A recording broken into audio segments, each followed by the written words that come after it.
Back live here at Spirit Mountain Casino. Chad doing with the Rip City Drive.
Yeah, got to let the NXS play for a little bit, man. Love this song.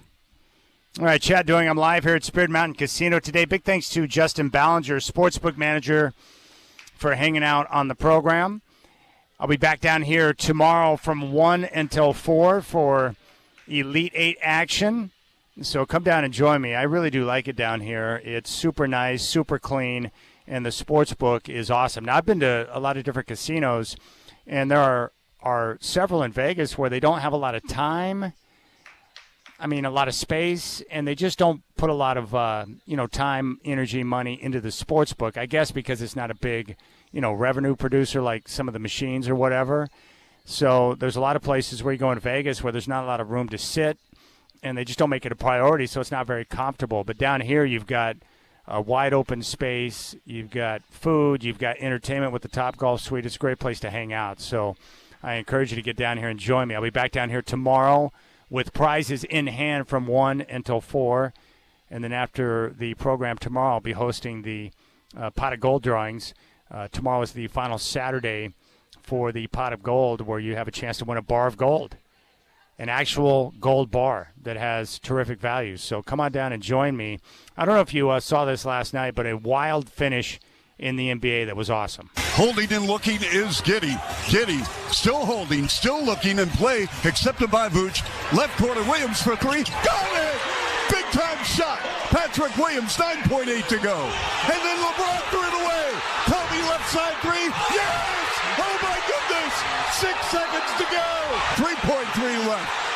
117, 116 Lakers. Williams to Giddey over the midcourt line. Giddey goes. Midcourt. Oh! It's gone! It's gone! It's gone! Bulls win! Bulls win! Bulls win! Josh Giddey from midcourt from the Bulls logo. What a ball game! Unbelievable! Unbelievable! Josh Giddey, I love you! Yeah, it was awesome, man. What a finish. LeBron got lazy on the inbound pass. That set up the opportunity for the Bulls to get back into the game. And then Josh Giddey, for some reason the Lakers didn't even try to contest the shot, and he heaved it up from half court and got it to go in. He finished with a triple-double. The Bulls get the victory, and what a wild finish. That's what I love about sports. You never know until the final horn sounds how things are going to shake out. And it just goes to show you, whether you're LeBron or whoever you are, that when you get lazy and you don't pay attention to the fundamentals on something as simple as an inbound pass, those are the type of things that can happen. What a finish. What a call. That was awesome. And anytime I get a chance to see LeBron on the losing end of something like that, you can sign me up for that. I've got no issues with that. But I'll say this, when I look at the NBA playoffs, I really believe this. I'm looking at the Western Conference, and I understand that, the playoffs are much more intriguing in the West with the additions of Jimmy Butler at Golden State and Luka Doncic with the Lakers. But I would be stunned if somebody outside Oklahoma City reaches the NBA Finals. Oklahoma City has no excuses. They've got 61 wins. They're 13 games clear of the next team in the Houston Rockets. The Denver Nuggets are good, but they've got issues. Oklahoma City's a complete team. Every other team after Oklahoma City's got question marks. Houston, can they play in the half court? Can they make shots? The Denver Nuggets, defense, depth. The Lakers, defense, depth. Can they have enough after Luka and LeBron to get the job done? The Memphis Grizzlies, for some reason, just fired their head coach just a couple of weeks from the postseason, and they've got 44 wins on the year. The Clippers, the Golden State Warriors are intriguing because they got Steph and they got Jimmy Butler, but they've got issues as well. Defense, size. Will they have enough offense? It's Oklahoma City's conference, and they should by far be a team that makes the run. You would think. I mean, really, what's the only question mark we have about Oklahoma City is, are they going to be in a position to where their experience will cost them? In the Eastern Conference, I think it comes down to 2 teams, but really it's about 1. I think Boston and Oklahoma City would be a great NBA final. Those are 2 Titans this year. All right, we'll keep things rolling. I want to talk about Coach Prime when we come back. It amazes me how many people love hating on Coach Prime, but he just got locked up for a long time. 6 years, $54 million extension with Colorado, which is going to make him the highest paid coach in the Big 12. And he deserves it for, a multitude of reasons. We'll get to that next. And then Brian Noe, Fox Sports Radio, coming up at 4:20. I'm live here at Spirit Mountain Casino, your place to bet on college sports. Chad doing on your home of the Blazers, 620, Rip City Radio.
Hey, what's going on? It's 4 o'clock. The Trailblazers' 5-game road trip got off to a rough start last night in Sacktown. Kings 128-107 winners. They dominated the glass. Fast break points. They shot 64% from the field and led by at least 15 points the entire second half. After the game, Coach Billups talked about what Portland needs in order to win games. And we have to be the hardest playing team to be able to compete. You know, when we play that game, we got to be able to play harder than the team that we're playing against for us to compete. And like I said, when we don't, some of our things show, and they're pretty loud. The 5-game road trip continues Sunday in New York against the Knicks. Tip at 3. Blazers game day live at 1 here on 620 Rip City Radio. Sweet 16 action today. First game on tap, Ole Miss and Michigan State. 4:09 on CBS. Spartans favored by 3.5. Coach Prime has agreed to a new extension with Colorado, 6 years, $54 million. Mariners look to make it back-to-back wins. Host the A's tonight. First pitch at 6:40. Luis Castillo gets the bump. Brian Noe, Fox Sports Radio, going to join me at 4:20.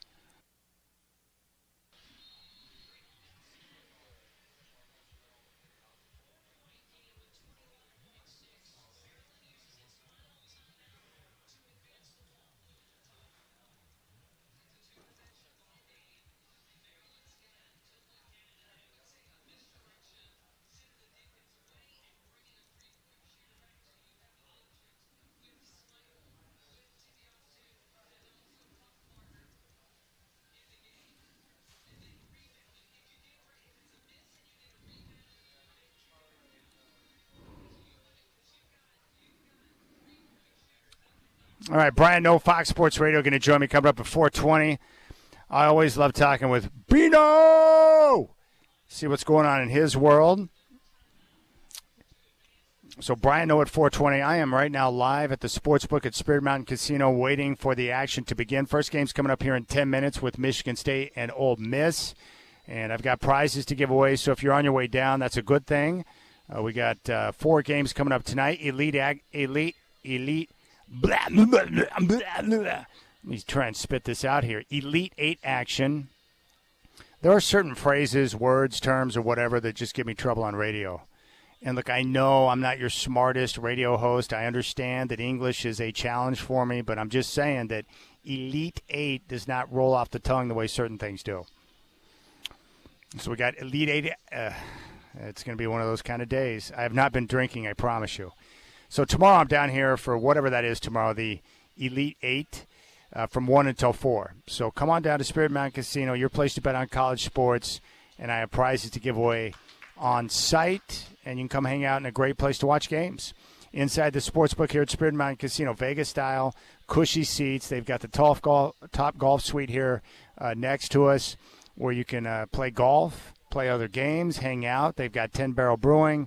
Yeah, pretty much everything you want is right here. And the best part is, if you come down without your significant other, you don't have someone getting upset at you because you're sitting on your hind quarters and watching basketball games. So, see, I've got the perfect plan for you. Now, I do want to talk about this. How about Coach Prime getting a 6-year, $54 million extension at Colorado?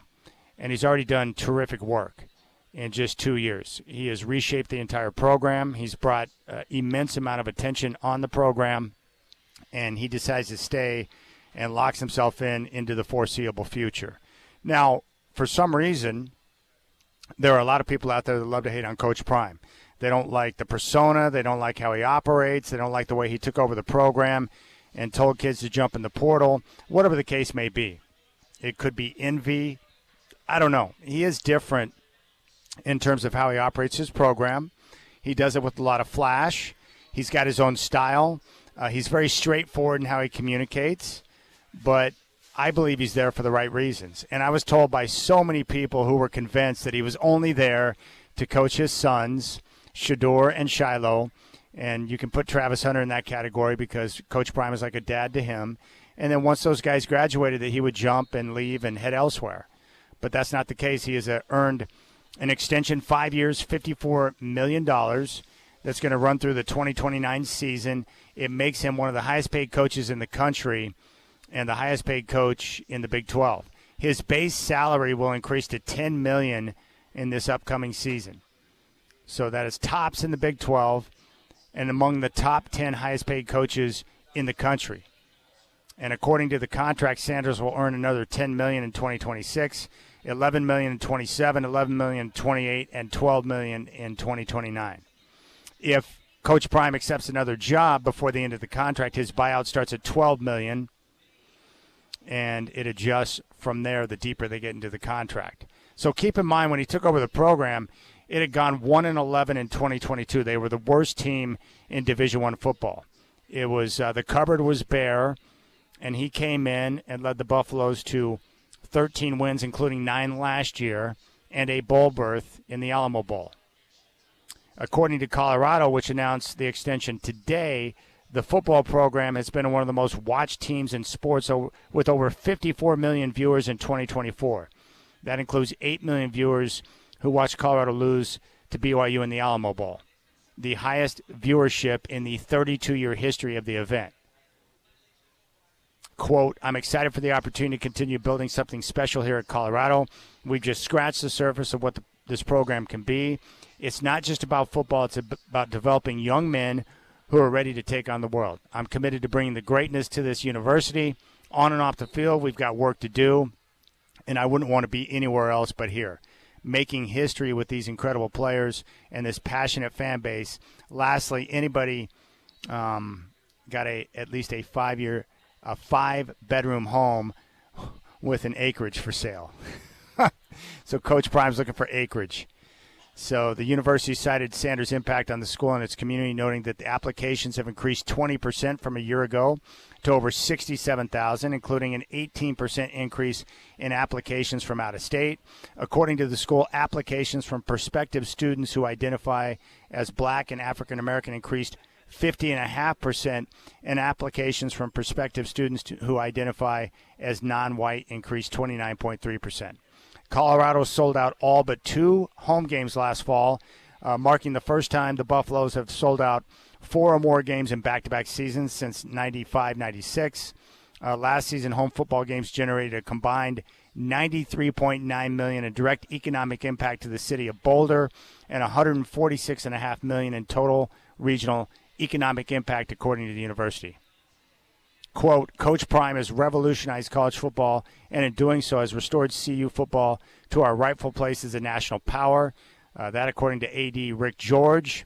Quote, this extension not only recognizes Coach's incredible accomplishments transforming our program on and off the field, it keeps him in Boulder to compete for conference and national championships in years to come.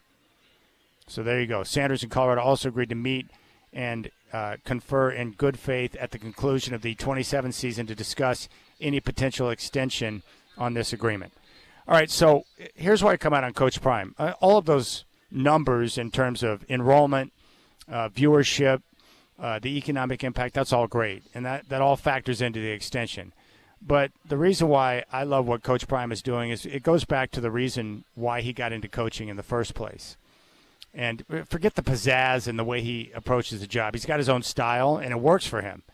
And obviously it works because people tune in to watch because he's Coach Prime. He's a legend. Well, the story as to why he got into coaching in the first place and why he started out as an HBCU is that, you know, he was sitting around during the pandemic times, and according to him, he was paying attention to social media and the way that our society was trying to tear each other apart, pointing the fingers, trying to blame everyone else for the issues. And so he made a decision that he didn't want to be a part of the problem. He didn't want to sit around and try to make excuses or blame other people for issues that were going on. He thought, you know what, I'm going to get up and do something about it. I want to go out and make a difference. And so he chose to take the job at an HBCU school to work with kids, to coach. And by doing so, like a lot of coaches do, you work with young individuals, you get a chance to make an impact in their lives, and then they go on to become productive members in society. So that through your actions, through the way you lead, you can make a difference in people's lives. And then they go on to make a difference in their communities and where they end up, where they live, what they do, as they continue to move on in their lives. And that's really what it came down to for Coach Prime. And obviously the opportunity to coach his sons, who he loves, that means a lot to him, but it wasn't the sole purpose or the desire for why he did what he did. And so I'm just excited to see Coach Prime.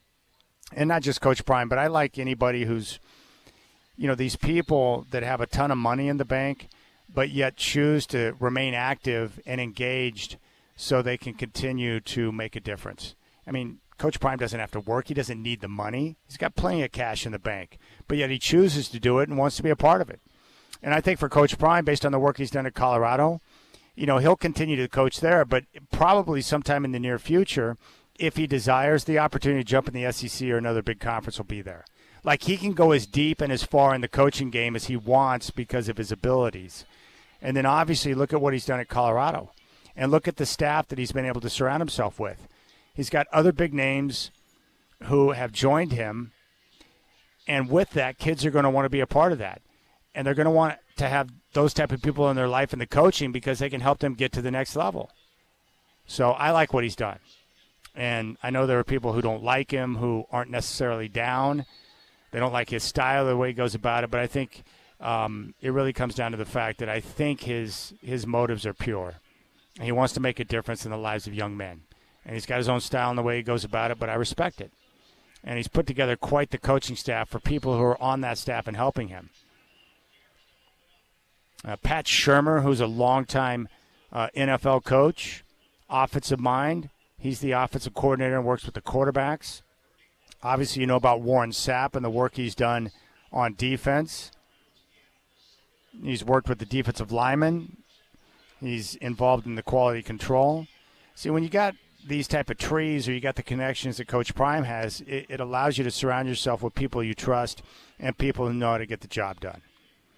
And, your connections, obviously, in the coaching game is critical because you need good people that can come in and continue to lead the program. And there are kids who are going to want to be a part of that. There are parents out there who grew up with Coach Prime like I did who want their kids to go play for Coach Prime. And then because of the attention he's brought on the program and the way he's been able to get, the alum and the people to support the program, they don't have the type of money that SEC schools do, but it's made them competitive enough in the NIL world to be able to get and keep some of these great players. So what I'm anxious to see is how does the program look? How do they continue to progress without Shedeur Sanders? Shedeur Sanders, look, whatever he becomes in the NFL, he was a special college player and a guy that obviously Coach trusted because he was his son. Travis Hunter was he's a once-in-a-lifetime type player that was playing full time on both sides of the football. So how does he continue to recruit and how does he continue to build with the loss of that type of talent? So anyways, maybe I'm a sucker for buying in. I am a big fan and always have been of Coach Prime. He's got a lot of confidence, a lot of swagger, one of the best football players in the history of the NFL. It might be the best cover corner ever. But I like guys who are super rich and don't have to do things but choose to do it because they want to remain active and making a difference in the lives of people. And I like that. And that's what Coach Prime is doing. He's got his own style and the pizzazz and, his way of handling things, but I like the fact that he's out there looking to get the job done. And there's a lot of coaches like that. They got enough money where they could shut it down, but, once they get it in their blood, they can't walk away from it. And I think it's pretty cool to see guys like Coach Prime who they played at a high level, and then they get into the coaching game and they show that they got more tools in their bag. I respect the heck out of it. All right, we'll keep things rolling. Coming up next, Brian Noe, Fox Sports Radio, going to join us here. And I'll get his take on Coach Prime. We'll get his take on the March Madness and the upcoming NFL draft. Well, what's going to happen at the top? What are the Titans going to do? Will Shedeur Sanders wind up in New York with the Giants? What about Aaron Rodgers? All of that coming up next with Bino.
play, no. Hate it. Oh, it's the worst.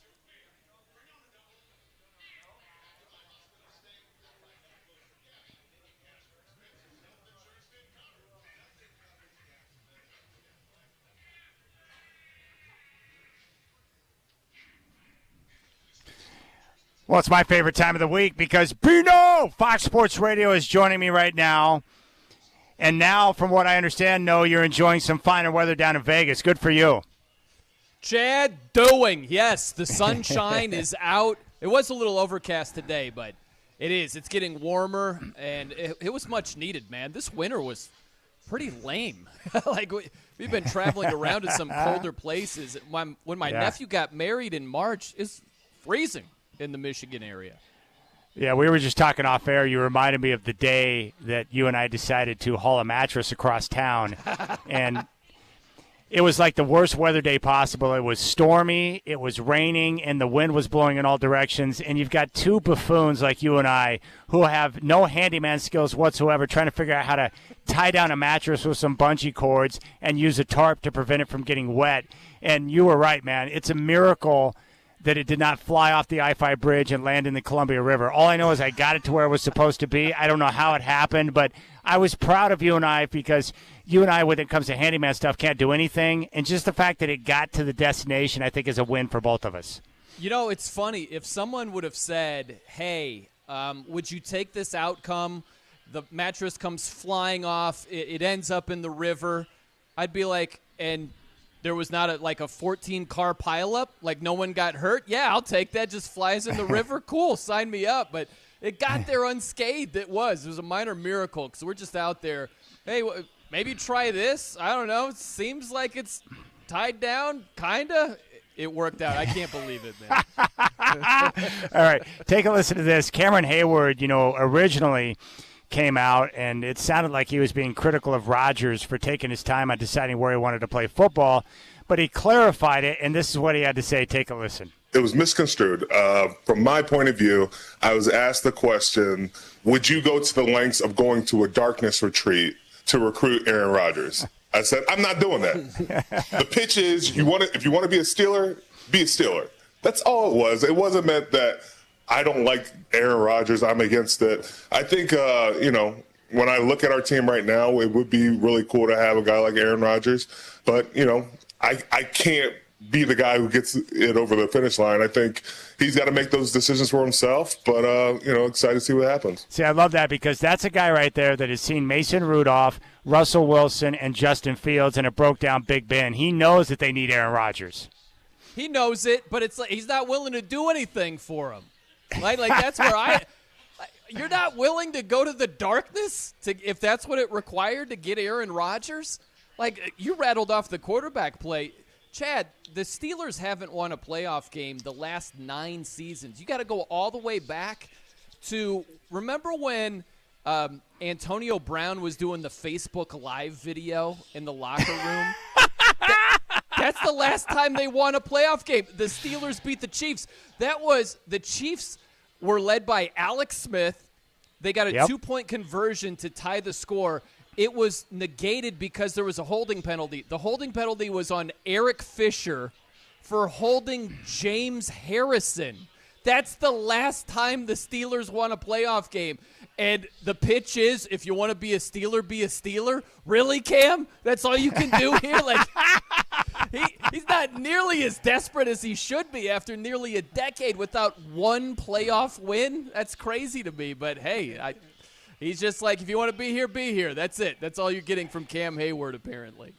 Dude, it's funny how this works because I remember back in 1997 before Elway won his first Super Bowl, they had started the year, the first 2 games of the season without Gary Zimmerman, their left tackle, the Hall of Famer. And Gary was in one of those phases where he was thinking about coming back for another year, but he didn't want to be in camp, and he wasn't sure if he was going to retire.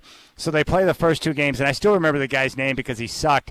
They had Jamie Brown at left tackle, and Elway was taking some unfortunate hits after 2 games. Elway does not ride Harleys. You know what he did? He found his way to Sturgis to track down Gary Zimmerman in the middle of some Harley ride to let him know that he wanted him to come back. And guess what? He was suited up for the next home game. Yeah. Dude, that's awesome. It reminds me of, this is old school too, where Emmitt Smith, you remember this, right, Chad? Where Emmitt, he missed the first 2 games. Dallas lost the first 2 games, and it was like, sign this freaking guy. Enough of this. Get him in here.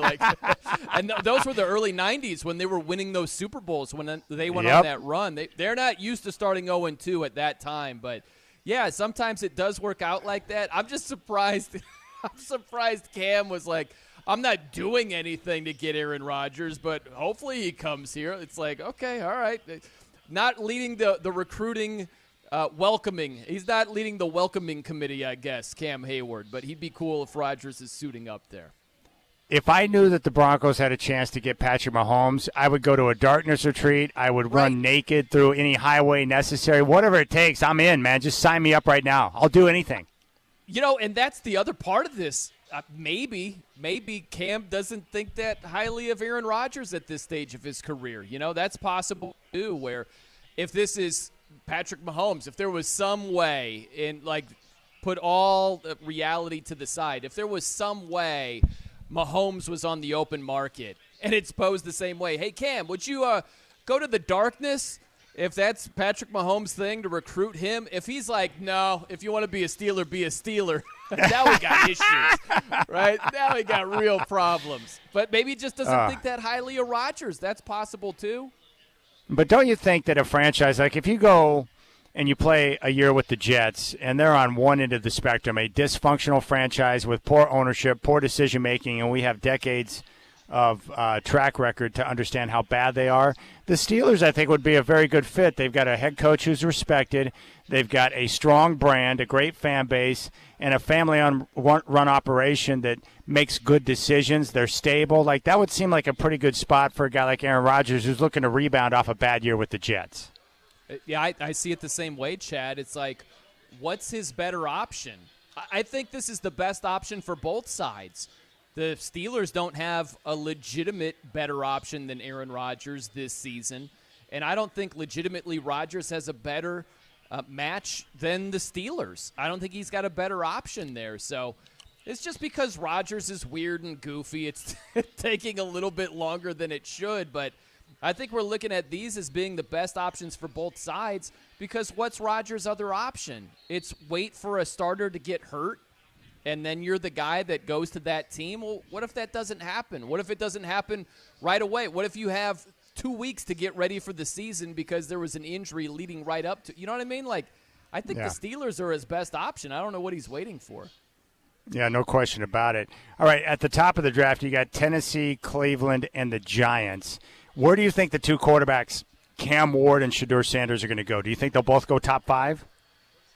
I think that Cam is going number 1. Where Shedeur goes, I'm not sure. He's probably going to go top 5. It seems like it right now, Chad. A lot can change in these next 3 weeks or so. But getting by Cleveland, the Giants, maybe he slides. If you said right now, is he top 5 or no, I would bet yes, just because these teams are so quarterback needy. But where he goes, like with the Russ signing with the Giants, I don't know that they're so gung-ho. So let's say the Browns choose between Travis Hunter and Abdul Carter. If the Giants say, yeah, we're going to look to 26 for our quarterback or later in the draft, Shedeur could slide a little bit. I'll say top 5. How about you? Do you think he's a top 5 guy? I always believe that the top 2 quarterbacks are top 5 guys because of quarterback needs. So I'm kind of looking at the Giants. You got Russ. He would be a good placeholder until Shedeur is ready. I wouldn't necessarily want to be in a position where you got to throw him to the Wolves right away. But, yeah, I think the Giants would make sense there at number 3 to take a quarterback. I just, like the same thing with the Titans and the Browns, right, where you hear these teams – I just don't understand how you can have no quarterback and not consider taking a quarterback if you believe that guy could be your guy. I just hate it when teams pass on that. I understand the temptation with other players, but if you don't have a QB, how can you not consider taking one? It's beyond my understanding. Yeah, a lot of it goes back to, do you believe in Shedeur? And that's the thing, that there might be some teams that don't. Some people have them rated as their like 25th prospect. There are some big boards, and that's pretty I had someone low, say I had a couple of guys tell me a comparison would be Teddy Bridgewater, and I'm thinking, well, damn, if it's Teddy Bridgewater, I don't want that guy. Right. Especially like number 3 overall. So that's the thing. Yeah. I wouldn't reach. We don't have crystal balls. We don't know for sure what he's going to turn into. But if you're thinking that you're reaching and there might be a better option next year, if you're the Giants, what if you're in territory to get Arch Manning? Or you're willing to trade a bunch, depending on where you are in the draft, to get up to get a quarterback like that. Maybe you think that's a better way to go. So it's a tough thing, right, Chad, where you don't want to swing and miss, but you also don't want to say we're not swinging this year, and then you miss that way, and Shedeur turns out to be a franchise-type quarterback. So it's a really tough position to be in. All right, you and I both grew up in the same era, so I was always a Deion Sanders fan. Like, I love watching him play. He's one of the best football players I've ever seen in my life, a tremendous athlete who played both football and baseball. And I was excited for him when he took over at Colorado because I believe, based on what I know about him, his original decision-making to get into coaching, I think, was pure because he wanted to make the difference in the lives of young men. He gets this 6-year extension at Colorado. A lot of people thought he was there just for his sons, and once they moved on, he would leave, but he's going to stay in long-term at Colorado. I think he's done a great job, and the attention he's brought to the program has been tremendous. What are your thoughts on what Coach Prime has done thus far at Colorado? Yeah, listen, I think he's done a great job so far. He's brought a lot of attention, brought a lot of eyeballs to that program. And the knock I have on Coach Prime is I don't know why he's not going out and doing these recruiting visits. I don't understand that part of it. And I'd say that about any head coach. I'm a diehard Notre Dame fan. If Marcus Freeman isn't doing that, like there's a report, like Marcus Freeman didn't go anywhere for any type of recruiting obligation. I'd be like, what is he doing? What is it?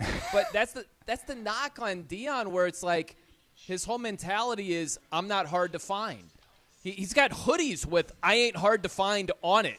You know what I mean? And that's his recruiting like approach, where you come find me. I'm not going and like going to your high school or sitting in your living room with your parents to try to woo you to Colorado. And it's like, why wouldn't you?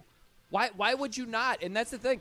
If he's doing it another way and Colorado's top 5, top 10 in recruiting, okay, I'll shut up. Your method is working. It's unconventional, but it's working. His method is not working. Their recruiting numbers are way down, way more than they should be. So, listen, they had a turnaround in year 2. I thought they had a strong season. But I want to see him hit the recruiting trails and make some visits instead of just not doing it, not wanting to participate whatsoever, because I do think it hurts the program, and I think they could be even better if he did that. Yeah, that's a good point. I'm telling you what, if I was a coach, I would make sure that I made every visit necessary to get whoever I thought could help turn the program around and take us to the level we want. I would try to put the human touch on it because there's so much social media and everyone's got their pitch and the way they do things. I would want to be out there in front of the kids and the parents to make sure that that human connection was there to give myself every chance possible to land every recruit I needed. Absolutely. And imagine if that's your favorite team. You know, like if that's your favorite school, you'd have to appreciate what Deion has done so far, wins and losses wise. He had a good year too. But, man, not going out and recruiting, like having no interest in doing that, I'd be like, what are we doing? What are we doing right now? And that's not being – like there's a lot of unnecessary hatred toward Deion Sanders, which I don't get. Yeah. I think he's awesome for college football. But that is a criticism that's not personal, that makes all the sense in the world. I would say that with any – top coach of a major program, if you're not willing to go out and recruit, like Colorado told us that. There's a report that Colorado told us, hey, just so you know, he's not going out there and recruiting. It's like, wow, that blows my mind. I wanted to ask you this, speaking of personal, what did you make of LeBron James going on Pat McAfee to take a run at Stephen A. and Brian Windhorst, of all guys? Very bizarre. He is so sensitive. Like, this is the other part where, Deion and LeBron are similar in this regard, Chad, where they have a lot of haters, and it seems like there are people that no matter what Deion does, no matter what LeBron does, there's a section of people that will just hate it entirely. You know what I mean? But the way I look at LeBron personally, overall, I like the guy. He's been a tremendous basketball player for so long. He hasn't gotten in trouble, major trouble, off the court. I respect him in a lot of ways. But there are times where he just says something stupid or does something that you're like, LeBron, what are you doing, man? Like, why are you punching down on Stephen A. Smith? I don't understand that at all. Why do you have time for Stephen A. Smith if you're LeBron James? Like, stop with the rabbit ears and just live your life. Like, who cares what they're saying? But I don't understand it. It's like they give power to someone when they could just tune it out and keep going about their business. But I don't know. LeBron, listen, Chad, we can relate in some ways, right? We do radio, and we tune out the trolls largely. But every now and then there's that one troll that'll say something on that one day, and you're like, you rat bastard, and maybe that's what happened with LeBron. But you know as well as I do, Chad, if you go after a troll's throat, they have all the time in the world, and it's just going to end badly for you. And I think it that's always exactly ends badly. What LeBron did. Yeah, LeBron will punch down, and it's not working. Well, what I'm trying to figure out is where does it become, like the criticism of his son Bronny, where does it become personal where you cross the line? Because, like, if you say that Bronny is a member of the Lakers because LeBron put pressure on the team to draft his son so that he could be on the NBA team with his dad, is that taking a personal shot? It shouldn't be, but I think in LeBron's, LeBron has a different gauge than we do. That's obvious, right? Because I don't think Stephen A. Smith had said something that was incredibly personal where you're just like, whoa, Stephen A., that's not even accurate. You know what I mean, right? Like, it's why is his son in the NBA? That sort of thing. And legitimate criticism where you're right, Chad, if LeBron is he might not like the criticism. I get where the criticisms are coming from because there's not a ton that's completely over the line where you're like, dude, you're not even making sense right now. A lot of it does make sense. Yeah. All right, Brian Noe, Fox Sports Radio. Final thought. You know what? I know a lot of people are upset that we don't have the Cinderella story in the tournament this year, but what I do like is, man, we got some big-time teams, great teams, and great players like Cooper Flagg, where I'm hoping as we get into the Elite Eight and the Final Four, it's going to produce some terrific matchups. What do you think about the tournament thus far? Yeah, man, I'd like an upset here or there sprinkled in. I worry that NIL is going to have a big impact on that happening less frequently as we go through it throughout the years here. So I do miss an upset here or there, but I love the big matchups that we have going forward. We've got some tremendous matchups that are going to be happening en route to the Final Four once we get to the Final Four. So I've had fun with it overall. How do you feel? Man, Cooper Flagg is legit. Oh, dude. How do you feel over there in Portland where at one time it looked like the Blazers would maybe be in shouting distance of getting that guy, and now I saw a mock draft. They're drafting like around 10th or something like this. I'm like, what are we doing winning all these games here and being out of Cooper Flagg territory? Well, I was watching him last night, and I'm conflicted internally because I want him so bad, but I know the chances are very slim. But, like, watching him, that was like a high-pressure situation last night where Duke, for one of the first times this year, you saw him where you're like, man, they could lose that game. And yet there he was making good choices, the anticipatory passing. He can get to whatever spot he wants. He's got great athleticism. Like, you're watching an elite player who should still be in high school performing on that stage. I was blown away at just how poised and how good he is. And I'm like, dang, he would look so delicious in a Trailblazer uniform. Amazing. Yeah, he's one of those guys that he does not look like a freshman at all. No, he really he's doesn't. Different. He looks like he's a junior or a senior already. Yeah, he's a different player. And how about giving like Team USA buckets, right? When they're dude, like, that's what Ben Golliver. You're putting it on Team USA, like wow. That was the big takeaway from Ben Golliver, who covered those trials. He hit me up and he said, dude, he's like, Cooper Flagg is out here tearing up NBA guys. And I'm like, oh, my goodness gracious. Man, he's so good. and think about this. He should still be in high school right now. Man. he should still be in high school. Like, can you imagine him going up against high school kids right now, just destroying them? It wouldn't even be fair. Oh, gosh. I know it. He'd be eating them alive. But I'm curious where the Blazers will end up and who they're going to get. Because it's weird, right? I'm sure you've talked about this a ton. You can't be mad at the Blazers for winning. And they've been exciting to watch. I've caught a lot of Blazer games this year, but it sucks that the downside of that is your draft pick gets lower and lower and lower, and you're like, oh, man. But it's a tough spot to be in where, man, you got to really bottom out to be in range to get a Cooper Flag, and they're just not bottoming out here. Yeah, I'm sure he'll be real excited about landing in Washington with the Wizards or some horrendous organization like that. But what a player he is. Brian No, Fox Sports Radio, hanging out with me. Well, Bino, enjoy the nice weather down in Vegas. I love it when you come on the show, and enjoy the ball, my friend. Absolutely, Chad. Hey, before I go, there was a funny tweet. You'll like this. Because you talked about the Wizards, then there's talk maybe he avoids the Wizards and goes back to Duke.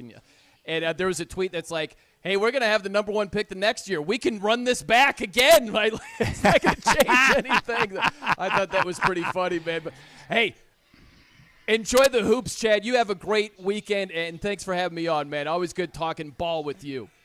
I love it, man. There's Bino, Fox Sports Radio here on the Rip City Drive. And thankfully, I thought he got lost in the black hole of communications, but he stayed strong and made it through. It's awesome. I'm down here at Spirit Mountain Casino hanging out in the sports bar, enjoying the Sweet 16 action. If you want to jump on board, 503-248-0620. You got the Rip City Drive with Chad doing on your home of the Blazers, 620 Rip City Radio.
Well, I don't think Justin, the sportsbook manager, is going to be happy right now because Ole Miss, with a 27-19 lead on Michigan State with 4:31 to play in the first half. I think he was saying they need the favorite or are hoping for the favorite in this one because Ole Miss got some late money that came in on them.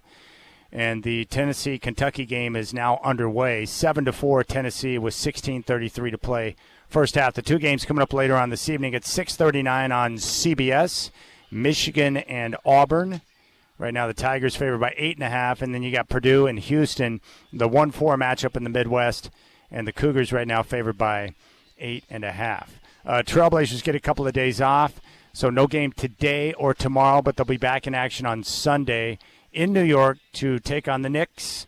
Tip-off at 3. Our coverage will start at 1 with Blazers game day.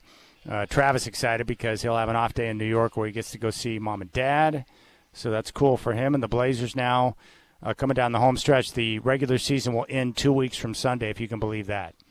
So the never-ending grind of the second half of the season where it just comes, everything happens all at once. Games. It's crazy. Yeah. I got a message from Tony out in Boring. He says, Brian's laugh talking about Cooper Flag. LMAO. I mean, that's what I thought last night when I was watching Cooper Flag. And, you know, and I know how this works. Like, if you talk to people within the league, like the Blazers, you know, I think that, in fact, Sean Highkin was talking about this the other day, where the team and the young players on the roster have exceeded all expectations. So the fact that they have 32 wins right now this deep in the season has surprised everyone. No one saw this coming. But again, what are you going to do? Like, if you draft players and acquire young players and they develop and you start to win because of the youth that you brought in, you've got to live with that, even if it means you're going to have less of a chance at number one, because there's no guarantee. Even if you got a 14% chance, there's no guarantee you're going to land the top pick. Now, the Blazers, I was looking at Tankathon. So the Blazers right now are still in a battle for, you know, the final playing spot in the Western Conference. But those chances now after last night's loss to Sacramento are slipping. So right now the Blazers, if you go to tankathon.com, they're sitting in the 9th spot, which means right now they would have a 4.5% chance at number one and a 20.3% chance to jump up into the top 4. Now, I've talked to people, and if you don't land Cooper Flag, then that's one thing. But jumping into the top 4 would be great because then you'd have access to a very good player, a difference maker. Cooper Flag is the dream, but even if the Blazers can jump into the top 4, that would be terrific. Now, sitting here in the 9th hole, you got a 20.3% chance to jump into the top 4, a 4.5% chance to land the top pick. If they can somehow get to the 8th spot, which is currently held by San Antonio, and the Blazers right now are just off that at 32 and 42, San Antonio at 31 and 41, and these two teams are going to meet here in the near future. If you're in the 8th spot, you have a 6% chance at number one and 26.3% chance to jump into the top 4. So it's just something to keep in mind that if the Blazers, if this road trip ends up going sideways on them, it's not the end of the world because they could increase their chances to jump into the top 4 with the upcoming NBA draft and the lottery. So just something to keep in mind. But the Blazers right now still in a position. It's just going to be much harder after the loss to Sacramento last night because the Kings are one of the teams they're chasing. And now you're sitting there at 4 games out of the final spot. You don't have the tiebreakers, and you only got 8 games to go. So that's what makes it tough. So we shall see. But right now, if you look at the top 3 teams that each have equal chances at the number 1 pick and the top 4, it's Utah, Washington, and Charlotte.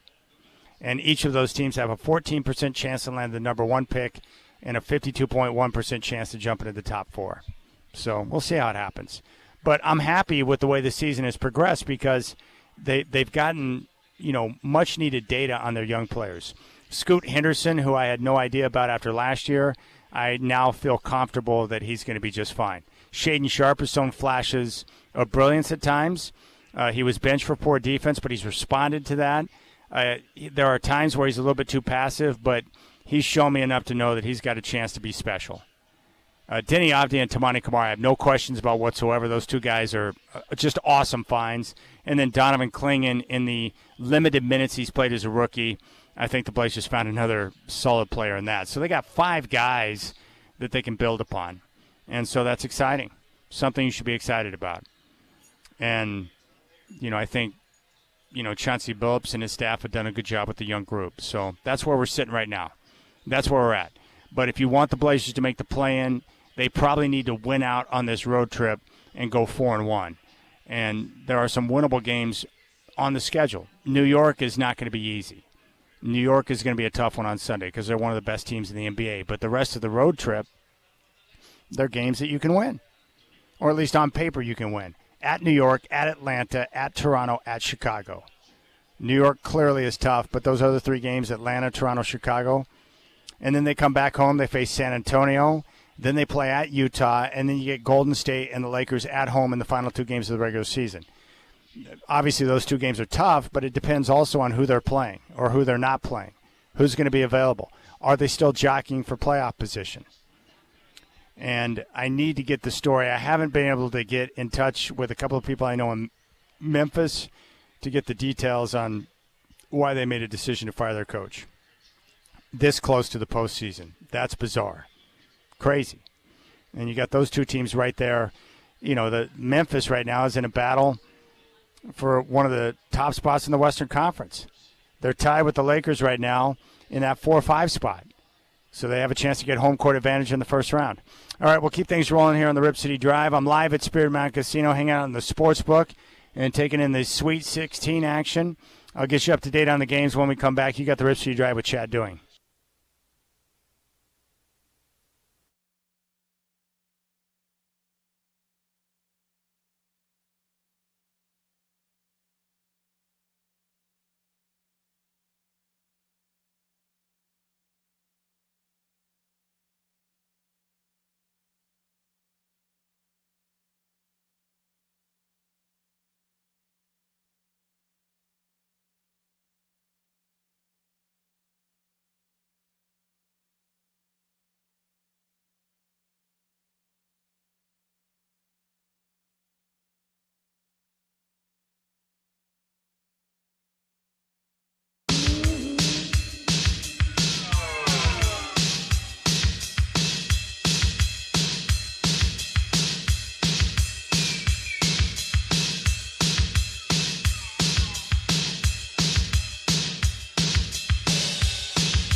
All right, we'll start with Sweet 16 action right now. First half about to come to a close. Ole Miss on top of Michigan State, 33-31.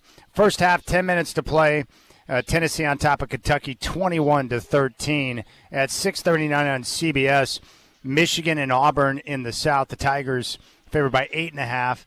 And at 7:09 on TBS and True TV, Purdue and Houston, the Cougars right now, an 8.5-point favorite. The Blazers got worked last night in Sacramento, 128-107.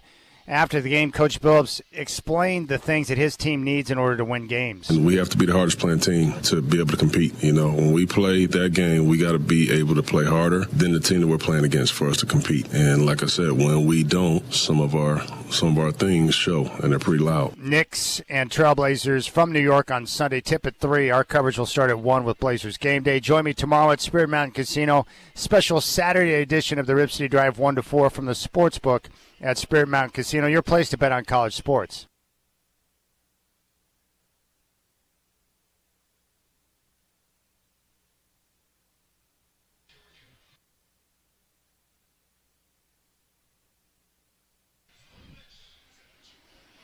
All right, I'm live here at Spirit Mountain Casino inside the Sportsbook. Great place to watch games. You can come down and hang out in the Vegas-style Sportsbook. 10 Barrel Brewing is just a couple of steps away where you can get a bite and a brew. They got the stadium bar, and they got the video wall, which is right above my dome right now, where you can watch all of the games. Love the cushy seats.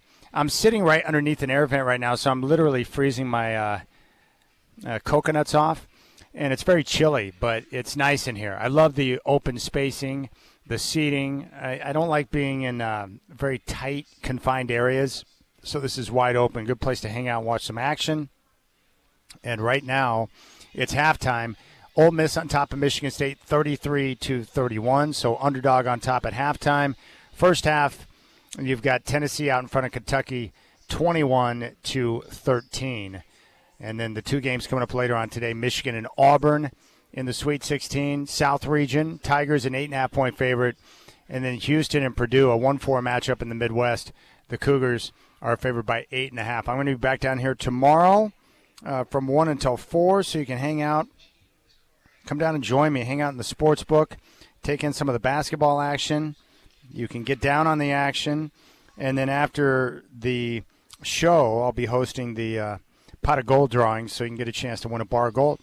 A 1-ounce bar of gold, which I checked it today. The gold price, not doing too bad. Price of an ounce. Let's go to Rabbi Google real quick and see what the current price is. $3,092.89. So it's gone up like $100 over the last few weeks. That's pretty good. But pot of gold drawings tomorrow at 7 o'clock. I'm down here at Spirit Mountain Casino hanging out. I'll be down here tomorrow from 1 until 4. And just enjoying the basketball action. For me, the big takeaway last night, of course, was Cooper Flagg, Arizona and Duke. And I try not to get too excited because I really want Cooper Flagg in a Blazer uniform like all of you do. But what impressed me was, keep in mind, he should still be a freaking senior in high school. But he's not. He's a freshman at Duke. And he's out there on that stage against Arizona, scoring 30 points, pulling down 6 rebounds, and dishing out 7 assists. But just the decision-making, the maturity in his body and his game, the anticipatory passing, his feel for the game, like he's the total package. And he's got good athleticism. He can get to his spots. He can knock down shots. He's a creative playmaker. I love everything about his game. And that's what I'm excited about with this tournament is that we have all of these top teams continue to advance. Florida's moving on. Duke's moving on. Alabama's moving on. Texas Tech is moving on. So we've got all these top teams. I think the Elite Eight and Final Four has got a chance to be really good. But more importantly, getting a chance to see guys like Cooper Flagg on that stage in a pressure-packed situation, getting a chance to perform. So I love that. And they were going back and forth last night. And Caleb Love was on fire. He dropped 35 for the Cats. So we'll see how things continue to shake out. But Cooper Flagg is terrific. It doesn't take a scout or some type of basketball savant to figure that one out. He's a terrific ball player. But that's where I'm at, and that's what I'm doing right now. The Blazers got cold-cocked last night by the Kings, but they're back in action on Sunday in New York against the Knicks. Tip-off at 3, and Chris Burkhardt will have Blazer Game Day starting at 1 o'clock. The other thing I saw last night, I don't know if you saw it, but, dude, that ending of the Bulls-Lakers game in Chicago, for all of you people out there that hate the Lakers, you probably loved it. Holding and looking is Giddy. Giddy still holding, still looking in play, accepted by Vooch. Left corner, Williams for three. Got it! Big time shot. Patrick Williams, 9.8 to go. And then LeBron threw it away. Kobe left side three. Yes! Oh my goodness! 6 seconds to go. 3.3 left. 116 Lakers. Williams to Giddy over the midcourt line. Giddy goes. Midcourt. Oh! It's gone! It's gone! It's gone! Bulls win! Bulls win! Bulls win! Josh Giddy from midcourt from the Bulls logo. What a ball game! Unbelievable! Unbelievable! Josh Giddy, I love you! Just a ridiculous ending to that game. You can watch regular season basketball, constantly. You won't see too many finishes like that. But after the game, LeBron talked about the mistakes that led to the loss. Gave up a lot of threes in the fourth quarter, but still put ourselves in position to win. Horrible turnover by myself, bad miscommunication. Play before that, and AR still hit a big bucket, try to save us, and then tip your hat if someone makes a game winner from half court.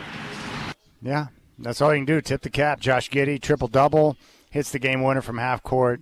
That was an awesome finish. Not something you see every day. And in case you missed it, the show in Major League Baseball yesterday got off to a good start. Basically out toward right field. There's a jet stream there for Shohei if he wants it. On 3-2, he swings and goes the opposite field. Left field, drifting back toward the wall. It's gone! Ohtani with the home run. Dodgers get the win. And now we get a chance to see what they can do this year. I just am excited for when Ohtani starts pitching. And then we see the best player in baseball on the mound pitching and then also dominating at the plate. I don't know how it's going to play out. I don't know how it's going to look, but I'm excited to watch it. Because I haven't seen too many, players with those type of abilities in my lifetime. Shohei Ohtani's a unique baseball player, so we'll see how things shake out. Also, I played it for Brian Noe, but in case you missed it, Cameron Hayward of the Steelers clarifying his remarks about Aaron Rodgers. It was misconstrued. From my point of view, I was asked the question, would you go to the lengths of going to a darkness retreat to recruit Aaron Rodgers? I said, I'm not doing that. The pitch is, if you want to be a Steeler, be a Steeler. That's all it was. It wasn't meant that I don't like Aaron Rodgers. I'm against it. I think, when I look at our team right now, it would be really cool to have a guy like Aaron Rodgers. But, I can't be the guy who gets it over the finish line. I think he's got to make those decisions for himself. But, excited to see what happens. Now, I like Cameron Hayward. I hadn't thought about it the way that Brian O described it, but he made a good point. It's like, wait a second. Hey, Cameron, I know you're a proud man and you're a proud Steeler, but you might want to be willing to go over the top to get Aaron Rodgers in a Steeler uniform, or you're going to be stuck with Mason Rudolph.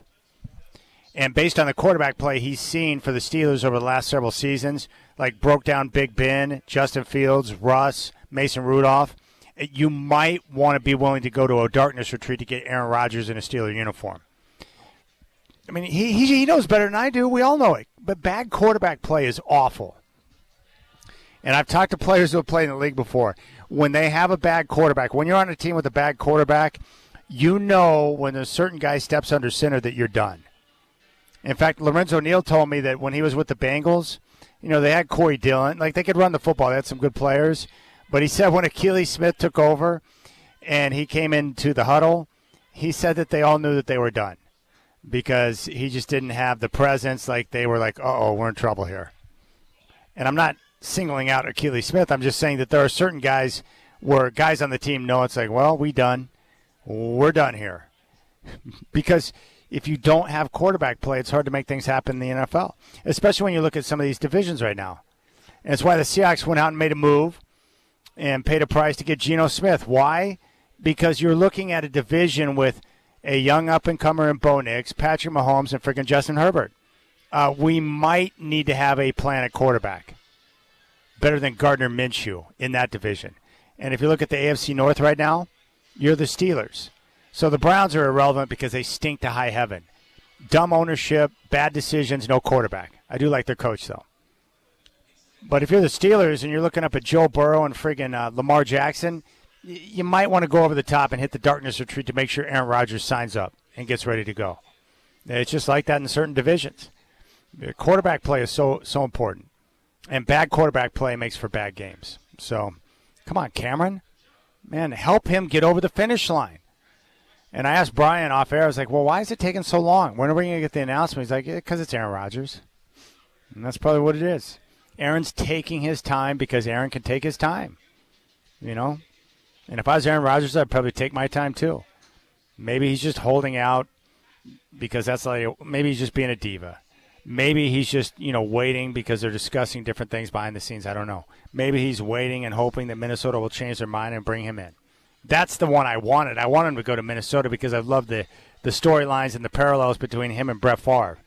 And then I wanted to see the angst with Packer fans because I think that would be fun. The other thing I saw that excited me was Cam Scattaboo from Arizona State, one of my favorite college football players of all time. He's in a couple of mocks going to Denver, like in the 4th round.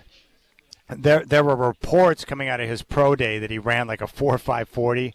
That is not true. The more, I think, appropriate number, I think, is 4.65 to 4.68. There's no way that he's running a 4.5 40. But Cam Scattaboo is like one of those guys I look at. I'm like, how can you not find a place for him on your team? He's great in short yardage. He works his ass off. He can catch the football. He'd be good on third downs. You can use him in special teams. You don't have to invest a lot of draft capital in him. You probably get him in the 4th or 5th round. And the guy's all about ball, all about football, the work ethic, the desire, the hunger out there on the field. I saw him play in college. I know what he can do. Sometimes for these players that are unique, like Scattaboo, it's just a matter of finding the right place with the right coach that's willing to plug you in and use you in multiple spots. And that's what I'm hoping for him. I want Scattaboo on the Broncos. I'm just a big believer in guys who don't have all the measurables, but when you watch them play and they're in pads, that's a football player. That's how I see Cam Scattaboo. He's that type of guy. He's just a guy that knows how to make plays on the football field. And I like guys who are strong, that can break tackles, good in short yardage, and I like guys on third down that can blitz, pick up, and catch the football, and he can do all of that. Tennessee right now, 10 points out in front of Kentucky, 27-17 first half, Midwest region in the Sweet 16, halftime with Ole Miss and Michigan State, and the Rebs right now a 33-31 lead on Michigan State. With the Spartans, they may not have the offense, but they got good guard play, and they rebound really well, and it's a classic Tom Izzo coach team. Physically tough, mentally tough, and they get after you. They're going to continue to get after you. But Tennessee right now bombing away, 28-17 lead on Kentucky. So we'll pay attention to that. And I'll be back down here tomorrow from 1 until 4. So if you want to join me down here at Spirit Mountain Casino, your place to bet on college sports. We'll come back. We'll hear from Coach Billups and try to dissect what we saw last night.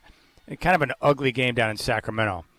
And Domantas Sabonis got his game right, 22 points and 19 rebounds. So we'll dive into that next. If you want to jump on board, 503-248-0620. You got the Rip City Drive Chad doing with you. Trailblazers taking on the Knicks, tip at 3 on Sunday. And game day will start at 1.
All right, live here at Spirit Mountain Casino inside the sports book.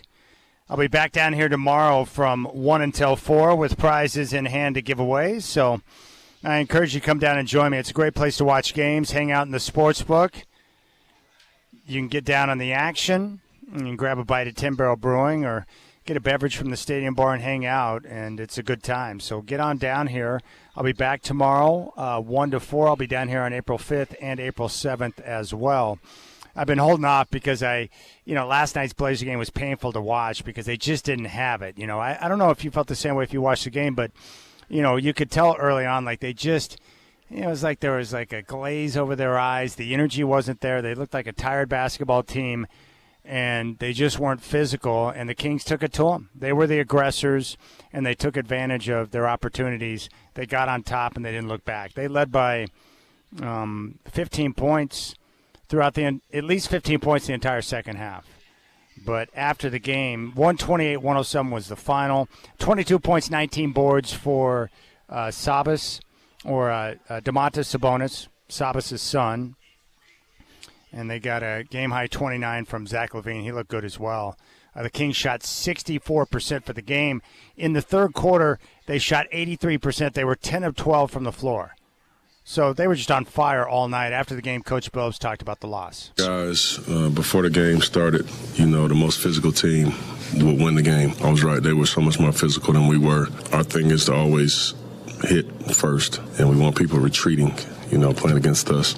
And we didn't get that done today. We didn't. My observation for us all the time is we need to be the hardest playing team because sometimes that hides our inexperience and our youth. When you're not the hardest playing team, then it becomes who's more experienced, who's more talented. And that team obviously has more talent than us. They got more experience than us. So we didn't give ourselves the best chance, the way we started. Yeah, they were the aggressor. I mean, remember Steve Jones used to say that all the time, during broadcasts, where it's like the team that is the aggressor, the officials are going to, give the benefit of the doubt to. I just thought the Kings kind of set the tone early in that game. And defensively, they struggled as well, which is not something we've seen of late. They've been a very good defensive team ever since the beginning of January. But Coach was asking about the recent stretch of defense. It's been up and down. We played some of the most elite teams in basketball, so let's not, I don't want to overcook that. Some of these teams that we have played over the last week and a half, they score that many points on everybody. They make everybody look that way. At the same time, we've done a pretty good job when we're focused and locked in of holding people to less points than most people do, So we just don't have a huge margin of error to have those tough nights. We just don't. Yeah, and he's talked about that throughout the year where, for this team to win games, they've got to do all the little things really well. That means their energy level's got to be high right at the tip. They've got to be connected defensively, communicating. They've got to limit their turnovers so they don't give easy buckets to the other team, especially the live ball turnovers, which can kill them. They've got to rebound. They've got to do all the little things. They got to win games in the margins. And the problem is when you don't have the talent, when you don't have the experience, you got to rely on the little things to get you over the top and put you in a position to win those games. And they just didn't have it last night. And that's okay. You're not going to have it on every night. The only unfortunate part is that game, in regard to the play-in race, was critical against Sacramento. Coach also, expanded on that about what this team needs to be able to win games. I think it's simple. It's the way I started this, and we have to be the hardest playing team to be able to compete. When we play that game, we got to be able to play harder than the team that we're playing against for us to compete. And like I said, when we don't, some of our things show, and they're pretty loud. Yeah, there you have it. Pretty simple. But, I guess, what do you think about this season so far? Where do you come out on this? Are you just frustrated because of, the last, 3 years or so of the losing? And so you're kind of numb to it? Have you been, transformed a bit from what you've seen from the young guys and the energy they brought to the floor? Like I mentioned, their defense, they've been, basically top 5 defense since the 1st of January. I guess what I'm most excited about is, for what I thought this would be going into the season, I thought they would be another one of those teams, another one of those seasons where they'd be one of the top teams in the draft lottery. And yet they've exceeded expectation. They've surprised people. They've got 32 wins, but it's a product of the development of the young guys. And my biggest concern after last year was Scoot Henderson. The shooting percentage, the decision-making, not looking comfortable out there. So that was my primary concern, but he's turned the corner. And he's starting to, look like a guy who can be the point guard of this team moving into the future. And his shooting percentages have gone up. He looks a lot more comfortable from downtown. Shaden Sharp I was concerned about because he was mostly injured throughout last season. But this year he's been healthy. He's been available. He's shown flashes of brilliance. He's overcome some obstacles when he got benched for poor defense. He's responded to that. And Coach has talked about over the last couple of weeks how he's been better with his assignments and making sure he's in the right place defensively, but also he's finishing at an incredibly high rate in the restricted area. So the finishing and the defense, we're seeing improvement there. Donovan Clingan has been terrific in the limited minutes he's played this year. I think that the value for Clingan playing that center position, one of the hard things you have to learn is getting used to how the officials call the games. What a great value to have him have this opportunity down the stretch to start and play more minutes. That's going to pay real big dividends going into next year. And then with Denny Avdia and Tamani Kamara, Avdia is everything I thought he would be. I think he's maybe taken it up a couple of notches from what I thought he would be coming over from Washington. But Denny Avdia is one of the pillars of this team moving forward right now.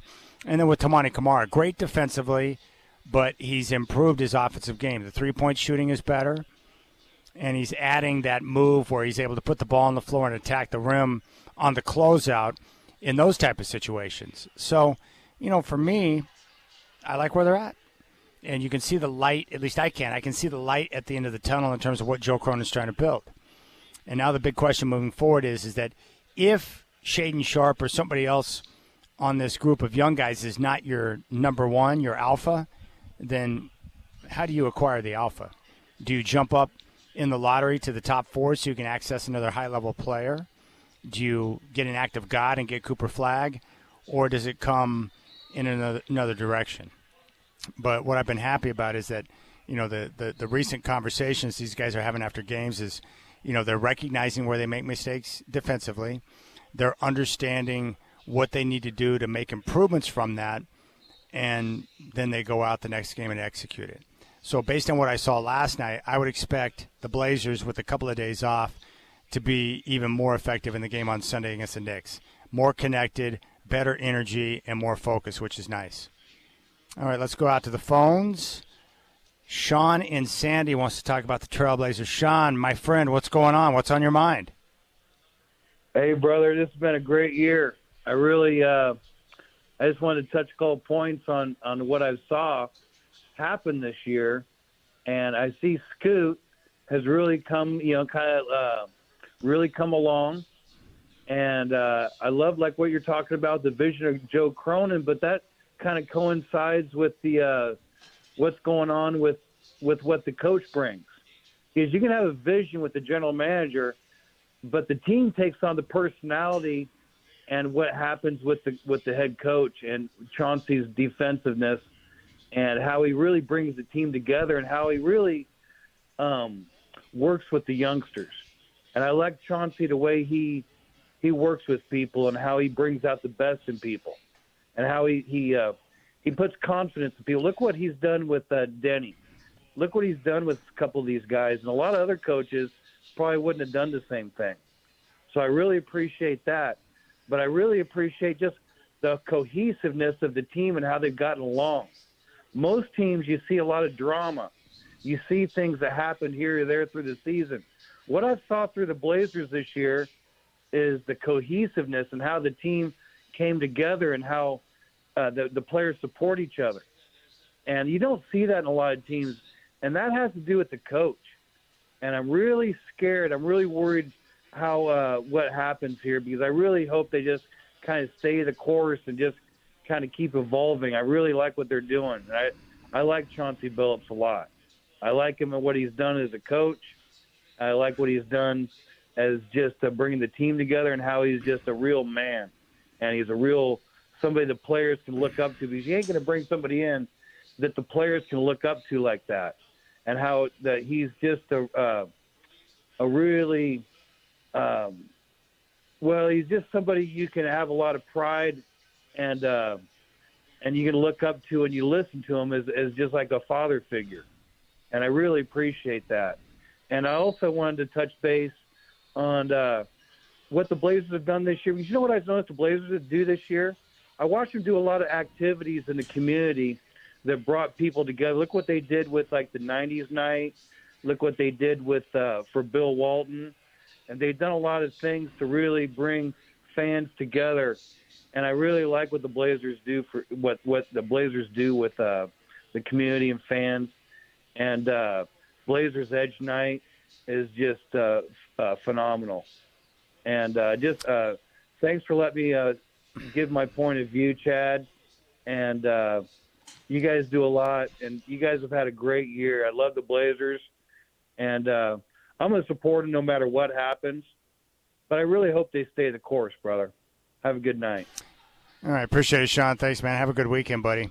Yeah, Joe Cronin, props to him. He's done a really good job of reaching out and connecting with, alumni, being active with some of the former players. He's been a very good, part of the franchise in terms of being able to connect. And I've seen him out and about. He was at Wheeler's, Memorial. So Joe Cronin's done a heck of a job of, connecting with some of the past players. They did do a good job. That was fun, the 90s finals night. I know Clyde wasn't there, but that was a good night. That was a good event. The Blazers outreach department does one of the very best jobs each and every year in the NBA. And I like Coach Billups. And for all the criticism he's taken for the first, couple of years of his tenure in Portland, he's done a heck of a job this year. But I like him. I'm a big fan of Coach Billups, and I want him to be successful. So whether it's here in Portland or elsewhere, moving forward, I want Billups to have success. I like him, too, because he is a very direct communicator.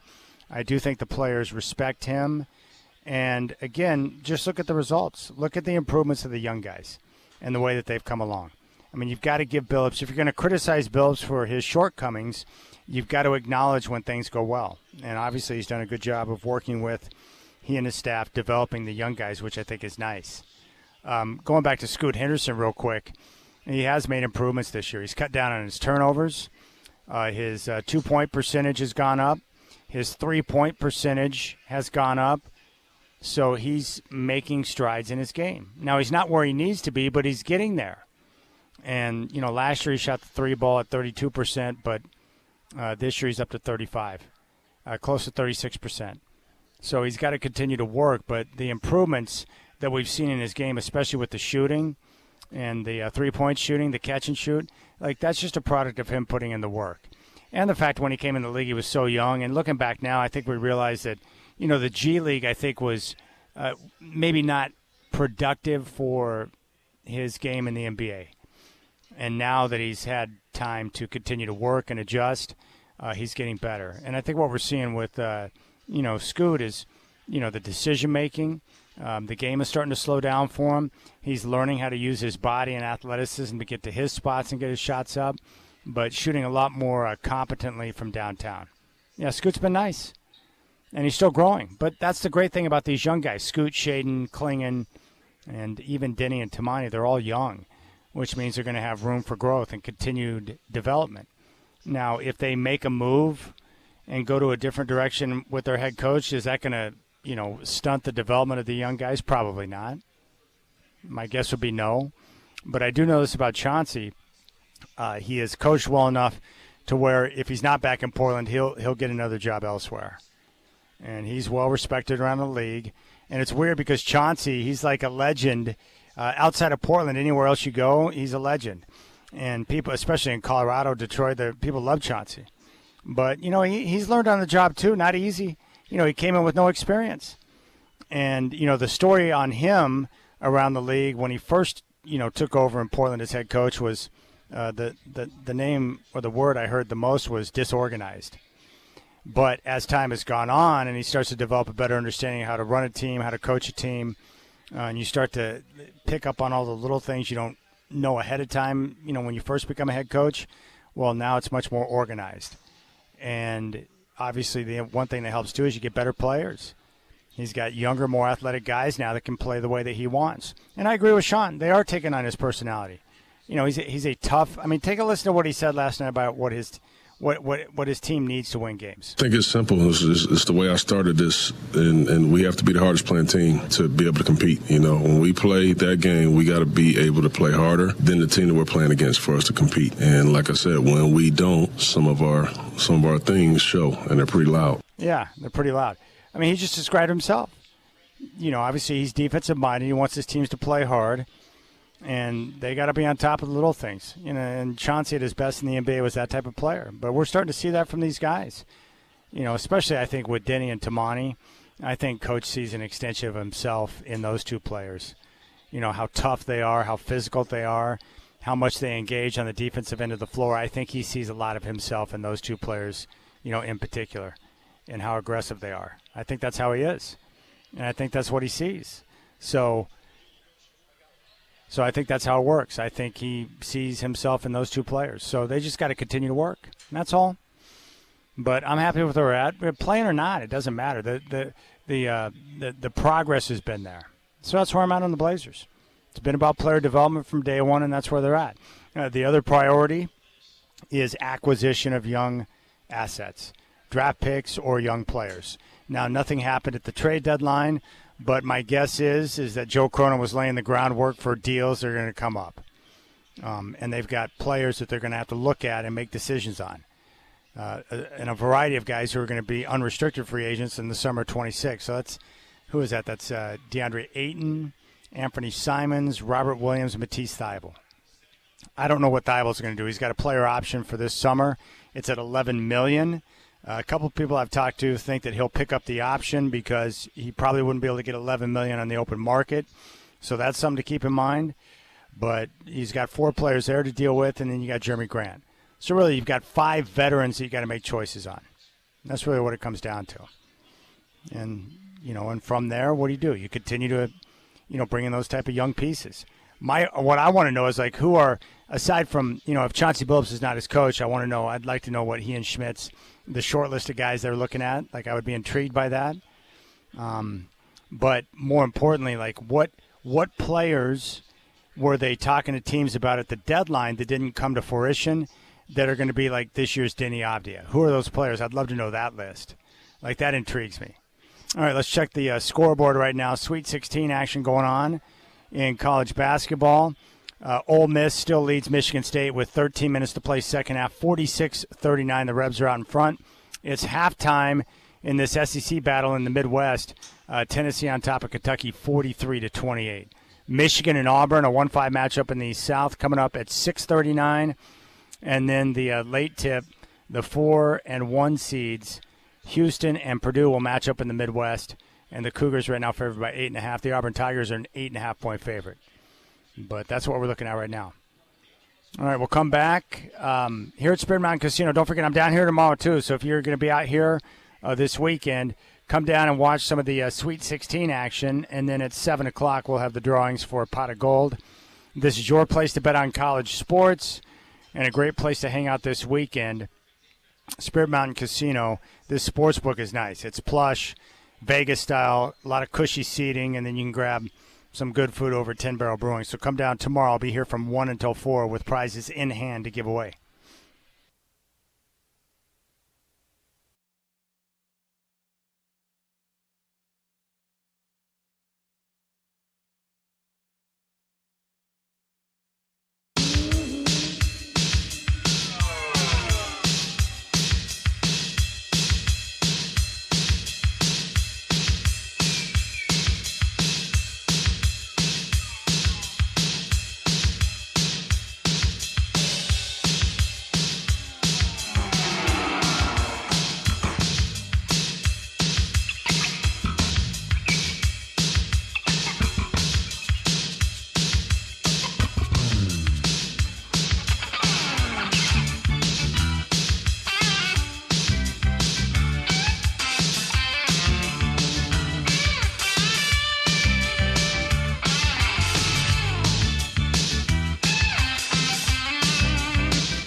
I had a weird experience as a father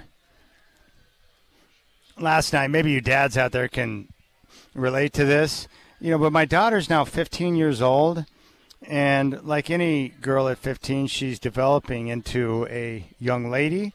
Well, she goes to work out at this club that's, probably 5-7 minutes away from where we live.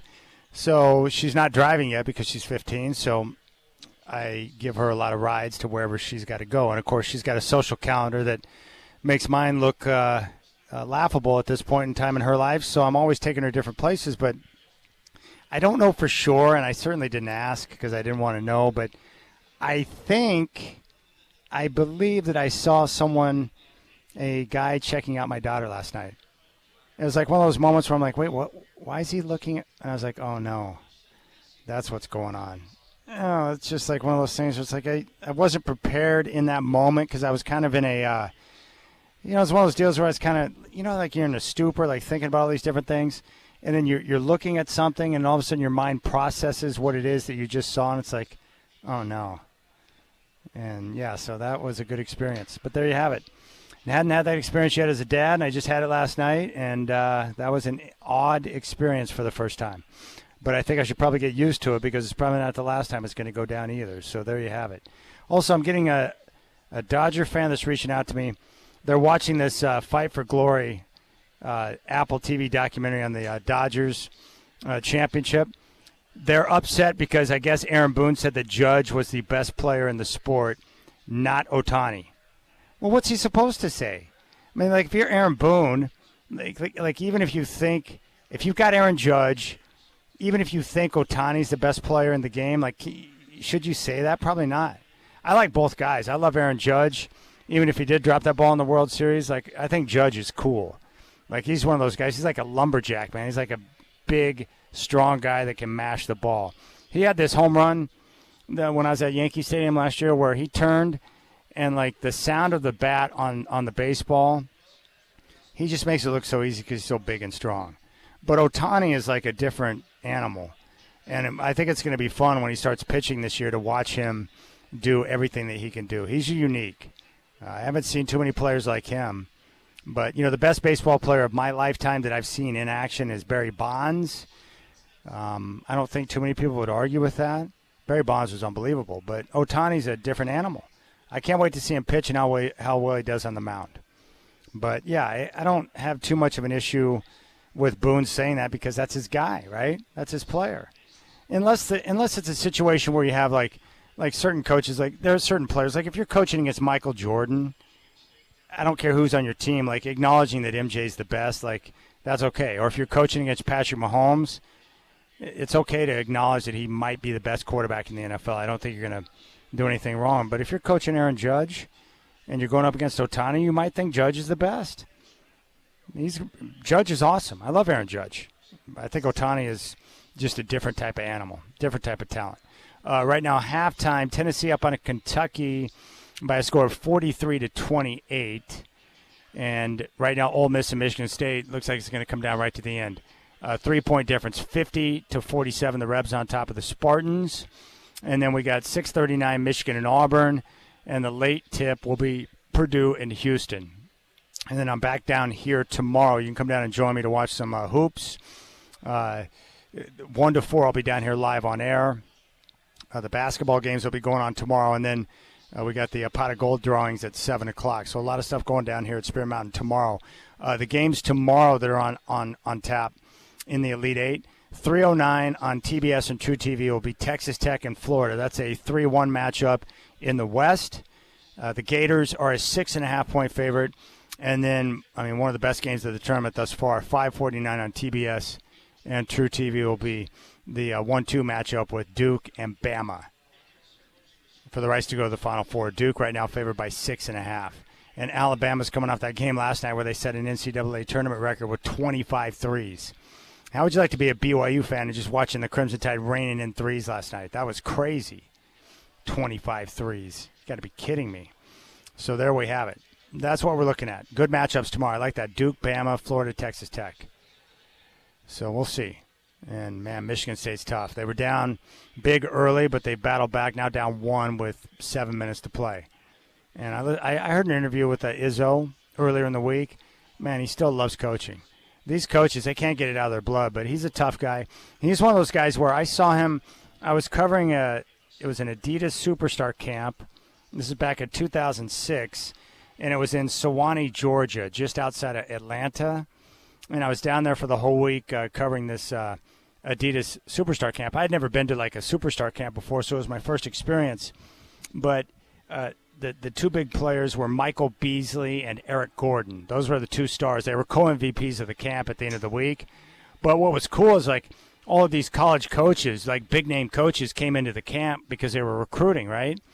And so like Mark Few was there, Coach K was there, Patino, Calipari, all these big names. I'd never seen all these guys in one place before, so I was like, wow. But the cool thing was like Tom Izzo, he's like shorter than everybody else. But when he walked in, like the presence that Tom Izzo commanded, even though he's short in stature, he was the man. Like you could tell that he demands respect. Like that's a tough basketball coach. I just thought that was impressive. Small stature, but it's like, no, that's Coach Izzo right there. I mean, that jumped out at me right away. And then I just remember Michael Beasley and Eric Gordon being amazing. And when I saw Beasley in person at that, and this is back when he was young, I was convinced he was going to be a superstar in the NBA, and it didn't work out that way. He's still a very good player, but, man, he and Gordon were head and shoulders above everyone else. And who was the other guy, too? I think Luke Babbitt was in that camp, former Trailblazer legend Luke Babbitt. I think he was at that camp, and I can't remember. I just remember that, Beasley and Gordon were so dominant. They were the ones who jumped out. But that was it. That was the deal. I never covered a camp like that. But that was my first time, bumping around Atlanta. That's a cool area. With the whole baseball setup and everything. And that's pretty sweet. Good sports town. Very good sports town. And there you have it. So that's what we're looking at here. Tech, Florida, and then Alabama, Duke tomorrow, and then we'll see how things shake out for the rest of the night. But for me, I want Duke to win, not because I like Duke, but because I want Cooper Flagg in the Final Four. I love watching him play. I mean, whoever gets him, it's like, good gracious. I mean, could the Blazers, like I've had these Blazer fans trying to tell me that karma, I don't believe in karma, like that seems like crazy talk to me, but this idea of basketball karma where it's like because they have respected the game this year and they have not gone flat into tank mode, that maybe because of good karma they will rise up in the lottery and somehow score Cooper Flagg. I don't care how they score Cooper Flagg, but if they did, can you imagine how much fun that would be next year? This is where my mind goes when I watch him play. Like if they get lucky and get him in the lottery, imagine having Scoot, Shaden, Kling, and Denny and Tamani, and you add Cooper Flagg to that mix. Like, I'm not even joking. Like, can you imagine what that would be like? I mean, that's where my mind goes. So if we let's go to tankathon.com. But the advantage, I was talking about the top four. If you can just jump into the top four, maybe at that point, if you get into the top four, maybe if you can't get Cooper Flagg, if you don't have the top pick, then maybe you can grab a guy like Dylan Harper or Ace Bailey.